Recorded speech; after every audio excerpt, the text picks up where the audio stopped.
Greta Hoffman's hands trembled uncontrollably as the transport ship neared New York Harbor. Through the small porthole, she could make out the Statue of Liberty emerging from the water, a symbol of freedom that felt like a cruel joke to someone being brought to what she was certain would be her own death. "They will take our children from us," whispered Margaret, holding her 6-year-old daughter Anna even tighter. "That is what they do to the women of their enemies in America." Greta remained silent, but her thoughts were filled with scenes from Nazi propaganda films. American soldiers mistreating German prisoners, concentration camps where captured women were forced to work until they died, and systematic torture created to crush the spirit of the fatherland's daughters. As a signals officer in the Wehrmacht, she had been captured during the Allied push through France. The British had processed her case with cold efficiency. Now being handed over to American custody felt like a death sentence. It was common knowledge that the Americans were the most ruthless of all the Allies. The ship anchored at a military dock where armed guards stood waiting, their rifles held at the ready. As Greta walked down the gangway with 43 other German women and 16 children, her legs shook so badly that she almost lost her balance. "Easy there, ma'am," a voice said in German. A young American corporal, a woman, reached out and steadied her arm with a surprising gentleness. "Thank you," Greta managed to say, puzzled by the act of kindness.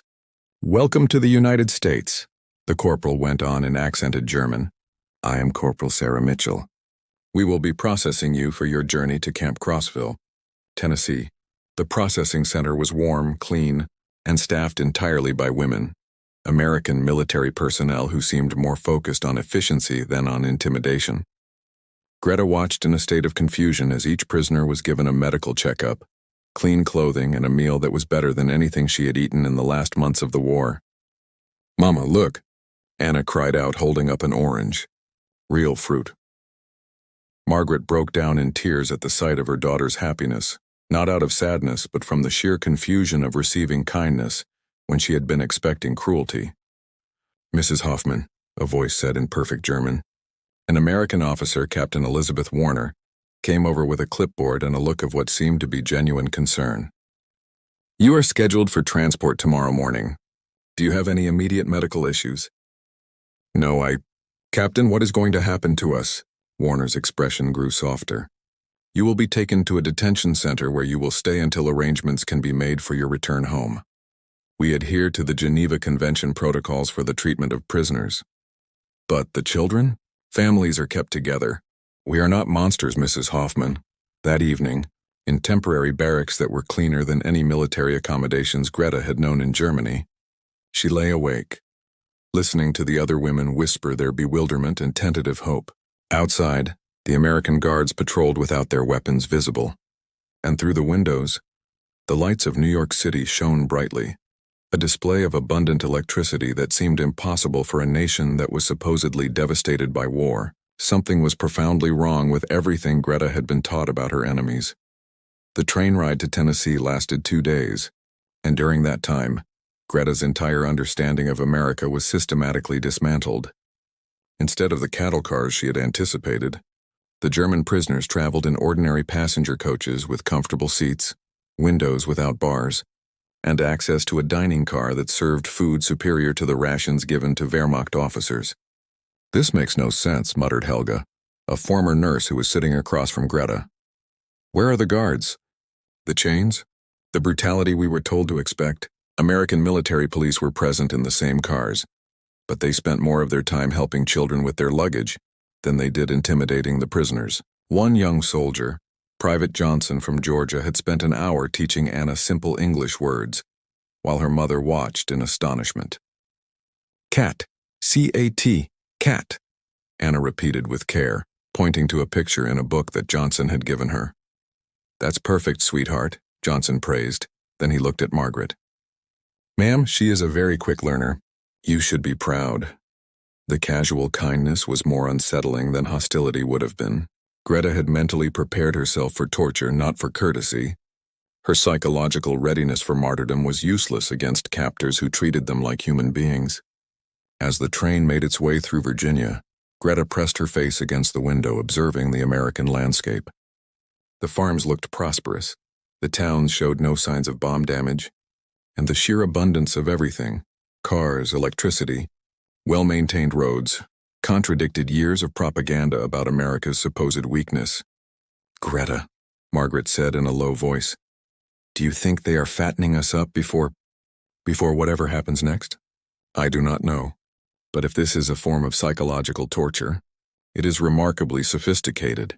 That afternoon, Captain Warner came through the prisoner car, checking on everyone's comfort with an attentiveness that seemed genuine rather than calculated.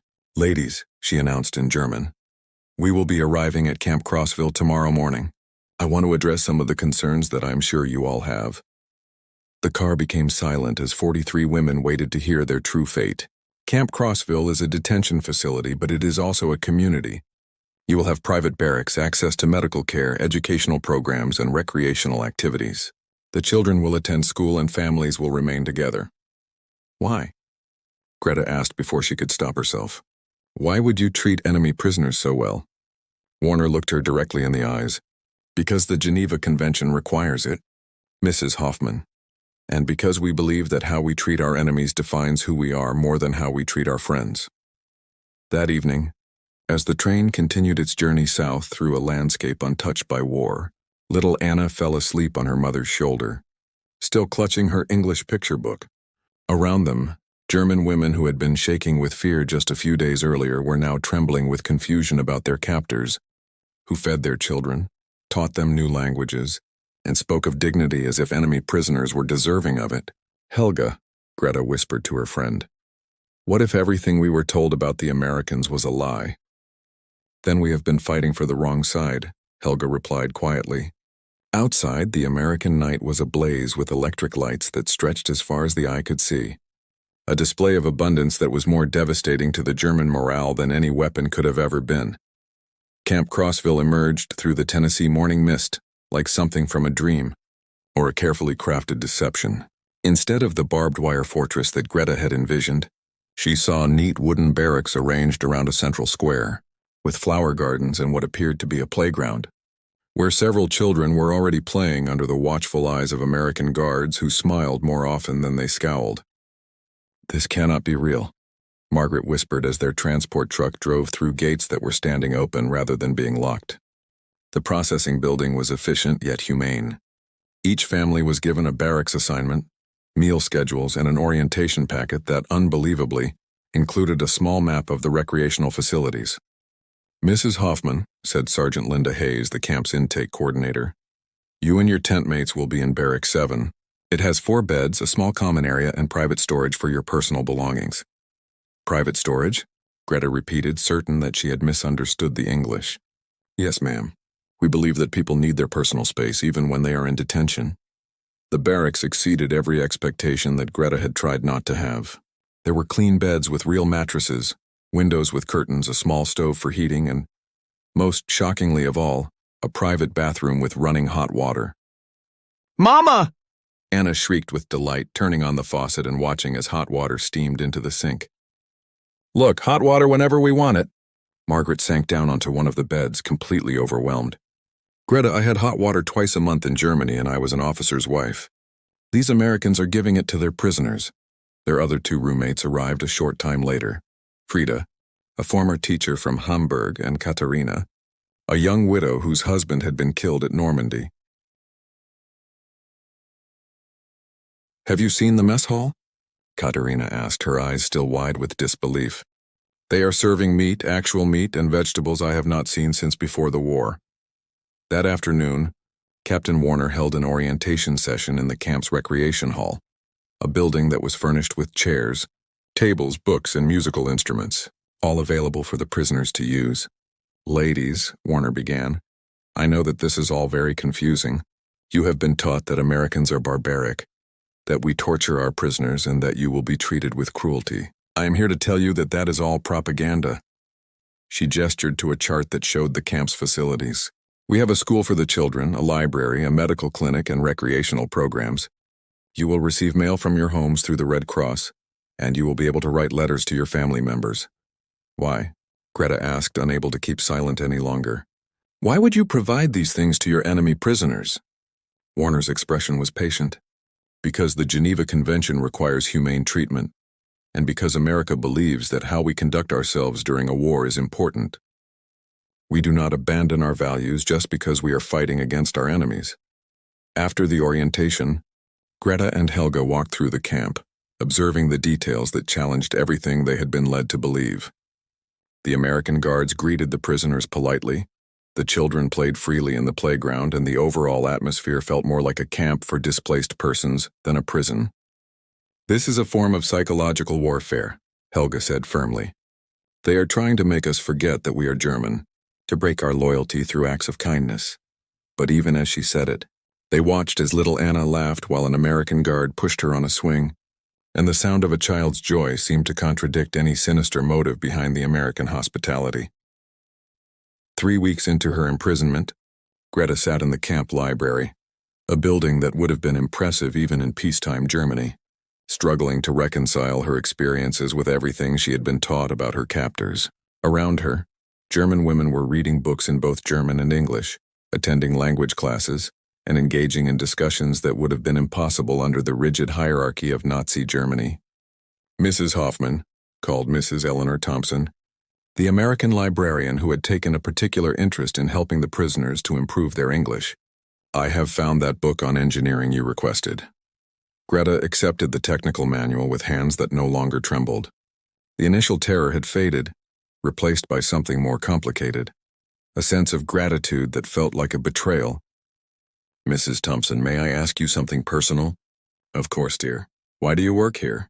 You could have a normal library position, but instead you spend your days helping enemy prisoners." Mrs. Thompson sat down in a chair across from Greta. "My son is in the army, somewhere in Europe. Every day I pray that if he is captured, someone will show him the same kindness that I try to show you ladies."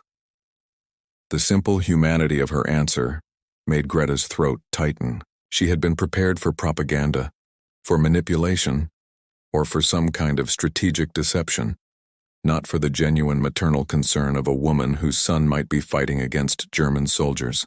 That afternoon brought another unexpected announcement. Captain Warner had arranged for a medical professional to provide health screenings, and surprisingly, the doctor was a German woman, a prisoner herself from another camp who had been given permission to practice medicine. Dr. Anna Weber examined each woman with a thorough professionalism, but afterward she pulled Greta aside. "Mrs. Hoffman, I need to tell you something about the American medical care here. They are not just checking for diseases. They are actually treating the conditions they find. I have performed surgeries here that would have been impossible to perform in Germany during the final months of the war. They let you operate. They trust me with their scalpels, their anesthesia, and their American patients. Last week I removed a guard's appendix. She thanked me for it afterward." Dr. Weber's voice was filled with a sense of wonder and confusion. These Americans are either remarkably naive, or they genuinely believe in treating everyone with dignity. That evening, the camp showed a movie in the recreation hall, an American film with German subtitles. As Greta watched It's a Wonderful Life alongside her fellow prisoners and the American guards who had chosen to attend, she had a profound realization. Her captors were sharing their culture with them, not forcing them to comply. "Mama, why is everyone crying?" Anna whispered, pointing to the American guards who were wiping their eyes during the film's emotional climax. "Because they are human beings," Margaret replied quietly. "Just like us." After the film, Greta found herself in a conversation with Sergeant Hayes, whose duties included monitoring the morale of the prisoners, but whose approach seemed to be more interested in genuine understanding than in surveillance. "Mrs. Hoffman, may I ask you something?" Hayes said carefully. "What did you expect would happen when you arrived in America?" Greta considered lying, but then she decided that honesty might be less dangerous than deception with these strange captors. Execution, probably. Or forced labor until death. Sexual assault. Separation from our families. Everything your propaganda says that we Germans do to our prisoners, we assumed you would do to us. Hayes's expression was one of genuine sadness, and instead?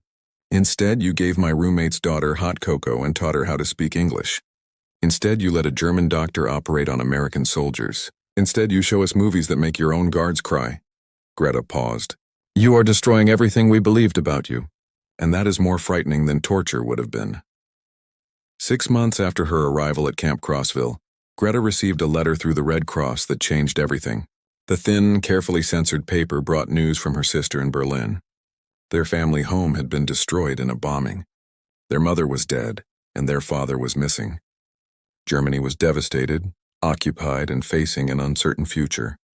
She sat in the camp's quiet reading room, holding the letter as tears streamed down her face. Around her, the American staff members noticed her distress, and within minutes, Captain Warner appeared with a cup of tea and a private office where they could talk. "I am sorry for your loss," Warner said simply, sitting across from Greta. "Would you like to talk about it?" The kindness broke something inside of Greta. "Why are you being so nice to me? My country bombed your allies, killed your soldiers, and started a war that destroyed millions of lives. Why do you treat me as if I deserve your compassion?" Warner was quiet for a moment. "Because you are a person, Mrs. Hoffman. Not a Nazi, not a German, not an enemy. You are a human being who has just lost her mother. Grief does not have a nationality." That afternoon, something unprecedented happened. The American staff organized a memorial service for Greta's mother. A small ceremony in the camp chapel where German prisoners and American guards gathered to honor a woman they had never met, simply because her daughter needed their support. Margaret read a passage in German. Mrs. Thompson played the piano, and Captain Warner offered words of comfort that transcended the national boundaries. "We gathered today," Warner said, "to remember that war takes mothers from their daughters regardless of which flag they served under. Today we are not captors and prisoners. We are human beings, acknowledging a loss." After the service, Greta found herself surrounded by women offering their condolences, both German prisoners and American staff. Private Johnson, the one who had taught Anna to speak English, approached her with red eyes. "Ma'am, I lost my own mother last year. If you need to talk, I am here for you." The offer from an enemy soldier to comfort an enemy prisoner about their shared grief finally shattered Greta's remaining defenses. These Americans were not engaged in some form of psychological warfare. They were simply being decent human beings who recognized pain when they saw it. That evening, as she sat with her roommates in their barracks, Greta made a decision that would have been unthinkable just 6 months earlier. "I am applying for permission to remain in America after the repatriation becomes available," she announced quietly. The room fell silent. Katerina was the first to speak. "Greta, that is abandoning Germany. Germany sent me to die rather than to surrender. Germany told me that the Americans were monsters. Germany destroyed itself and took my mother with it." Greta's voice grew stronger. "These Americans have shown me more kindness as a prisoner than my own government ever showed me as a citizen." Frida nodded slowly. "I have been thinking the same thing. What kind of a future does Germany have? Occupation, devastation, and punishment for crimes that we did not personally commit, but that we will all collectively suffer for." "But our families," Margaret began. "They are welcome to join us if they survive," Greta replied. "America has programs for reuniting families. Captain Warner told me about them." Over the following weeks, similar conversations were taking place all throughout Camp Crossville. The women who had arrived shaking with terror were now considering a permanent immigration to the very country they had been taught to hate. The transformation was not about abandoning their German identity. It was about recognizing that the Americans who had captured them understood something fundamental that Nazi Germany had forgotten: that treating your enemies with dignity could transform them into something more valuable than defeated adversaries. They could become grateful immigrants who had experienced firsthand the difference between authoritarian cruelty and democratic compassion.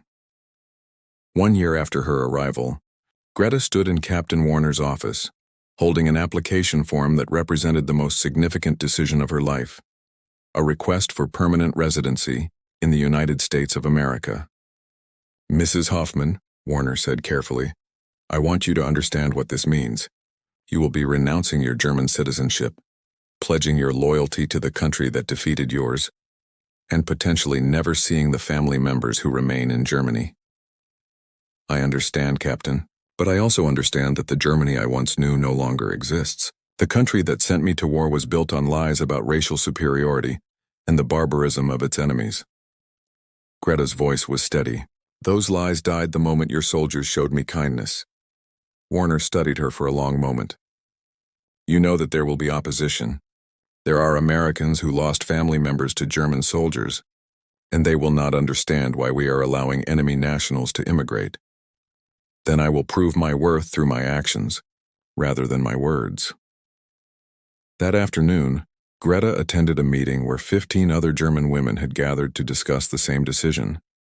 The room was thick with tension as the women wrestled with their feelings of loyalty, their desire for survival, and the uncomfortable truth that their former enemies had treated them better than their own government had. "My sister wrote to me from Berlin," said Katerina, holding up a recent letter. "She is living in the rubble, standing in bread lines and watching as the Russian soldiers patrol the streets. She asked me if there was any way for her to join me here." "That is the irony," observed Dr. Weber, who had also applied for residency. "We were sent to America as a punishment, and now our families want to join us voluntarily." Frida raised a practical concern. "But what will we do here? We do not have the skills that the Americans need. We have no money, no connections." "Actually," interrupted Mrs. Thompson, who had been invited to the meeting, "that is not entirely true. The State Department is establishing integration programs for skilled immigrants, teachers, nurses, engineers. America needs workers to support its post-war expansion." Over the following months, Camp Crossville was transformed from a detention facility into an unexpected training center. The American staff offered English classes, vocational training, and cultural orientation for the prisoners who had chosen to remain in the country permanently. Greta, with her background in engineering, was enrolled in an advanced program that would allow her to work in American manufacturing. The irony was not lost on anyone. A former Wehrmacht signals officer was learning how to build American communications equipment. "Mrs. Hoffman," said her instructor, Mr. Robert Chen, a Chinese-American engineer, "your technical knowledge is excellent. The principles are the same, only the applications are different. Mr. Chen, may I ask, do you mind teaching a former enemy?" Chen smiled sadly. "My parents fled from China during the Japanese occupation. I understand what it means to be displaced by war. Besides, you are not my enemy anymore. You are my student." The simple humanity of that statement, coming from a man whose family had suffered because of the aggression of the Axis powers, reinforced Greta's decision to embrace her new country. That evening, as she walked through the camp that had become more of a home than a prison, Greta reflected on her journey from a trembling prisoner to a hopeful immigrant. Around her, German women and American staff mingled freely. The children played games that were a mix of German and English words.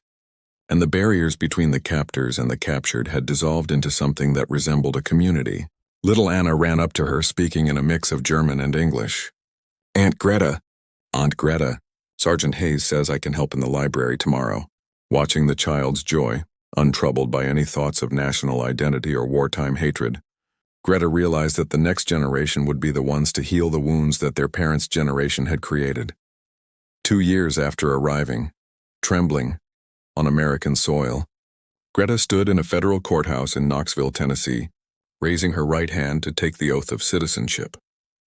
Beside her stood 14 other former prisoners, each of whom had chosen America over a return to their devastated homeland.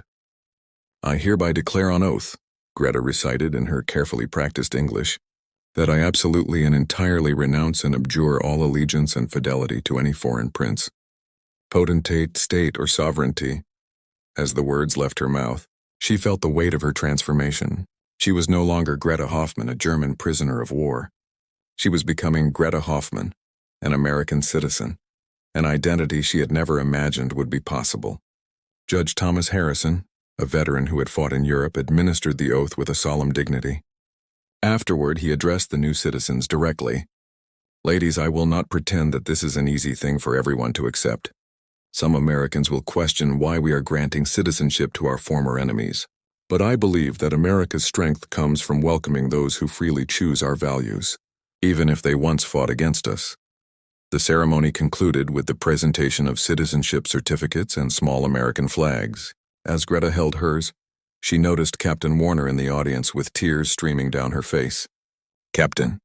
Greta approached her after the ceremony. "Are you all right?"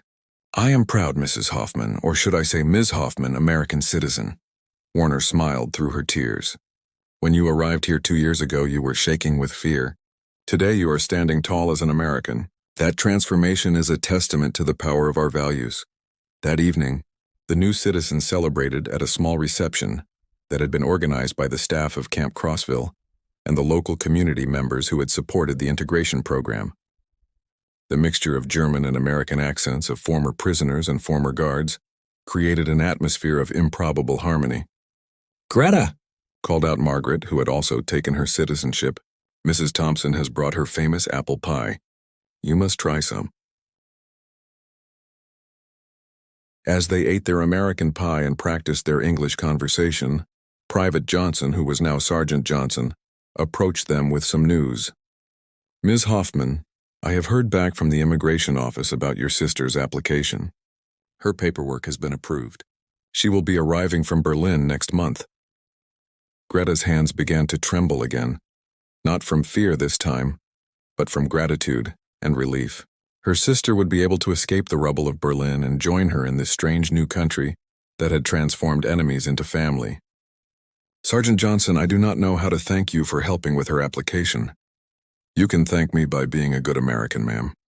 By proving that the choice to show kindness to our prisoners was the right decision." 6 months later, Greta began her new job as a communications engineer for a company in Nashville, her German technical training now serving the cause of American industrial expansion. Her sister Elise had arrived, enrolled in nursing school, and was slowly getting used to the abundance of America after the devastation of Berlin. "Greta," Elise said one evening in their small apartment, "I still cannot believe that this is real. We have electricity all day, hot water whenever we want it, and more food than we can eat. In Berlin, we were fighting for scraps. I know. It took me months to stop hoarding food and to stop expecting the kindness to end. Do you ever regret it, choosing America over Germany?" Greta thought about her arrival on American soil, trembling with terror, certain that she would be tortured and killed. She thought about Captain Warner's patient kindness, Mrs. Thompson's maternal care, and Sergeant Johnson's friendship that had transcended the divisions of war. Never. Germany taught me to fear and to hate. America taught me that former enemies can become family, if someone is brave enough to show compassion first.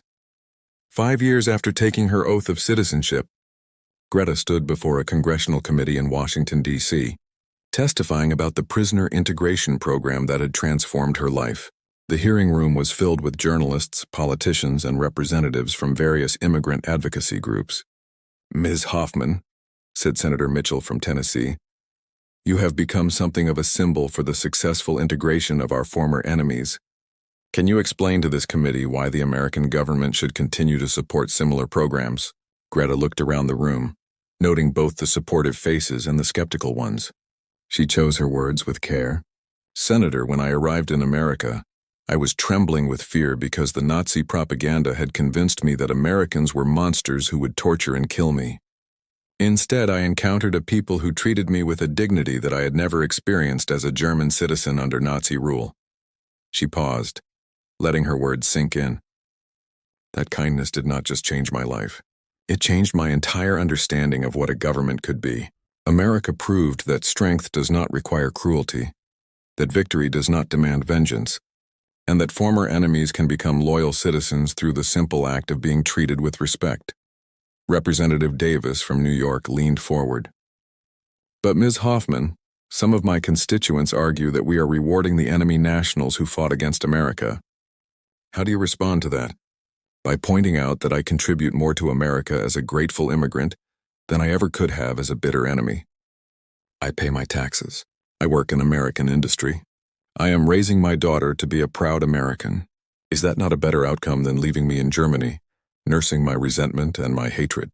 After 3 hours of testimony, Greta was joined by others who had taken similar journeys. Dr. Weber, who was now the chief of surgery at a Nashville hospital, Katerina, who was teaching German at a local high school, and Frida, who was working for the State Department's Cultural Exchange Program. "What you all represent," said Chairman Williams in his closing remarks, "is proof that America's greatest weapon is not its military might, but the power of our ideals to transform those who experience them firsthand." That evening, Greta attended a reunion dinner with the former staff and prisoners of Camp Crossville. Captain Warner, who was now retired and working for the United Nations Refugee Program, raised her glass in a toast.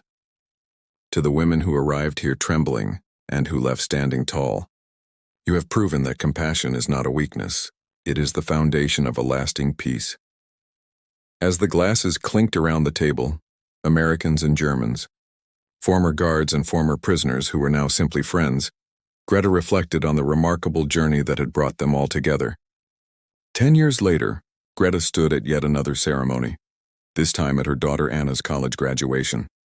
The young woman who had arrived in America as a frightened 6-year-old was now the valedictorian of her class, speaking eloquently about the importance of treating all people with dignity. "My mother taught me," Anna said in her graduation speech, "that the bravest thing you can do is to choose compassion when the world expects you to choose vengeance. America chose compassion when it treated its enemy prisoners with dignity, and that choice transformed not just individual lives, but the very course of history." After the ceremony, as the 3 generations of women, Greta, her sister Elise, and Anna, walked across the university campus, Greta thought about the girl who had arrived, trembling on American soil so many years ago. That girl had expected brutality and had found humanity. She had expected torture and had found an education. She had expected death and had found a future that was beyond anything she could have ever imagined. "Mama," Anna asked, walking between her mother and her aunt, "do you ever think about what your life would have been like if you had returned to Germany?"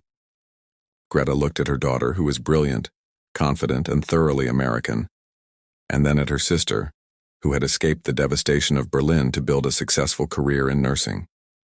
"Sometimes," she replied honestly, "but then I remember arriving at Camp Crossville, convinced that I would die there.